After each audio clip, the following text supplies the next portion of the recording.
भैनक आँखी में प्रेमक छैया।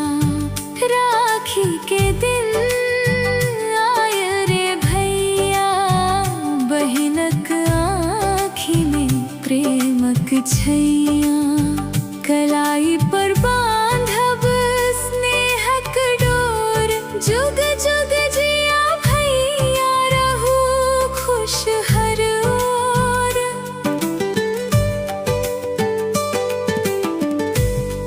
बचपनक याद सब मोन पड़ैत छै, तोहर बिना आंगन सूना लगैत छै।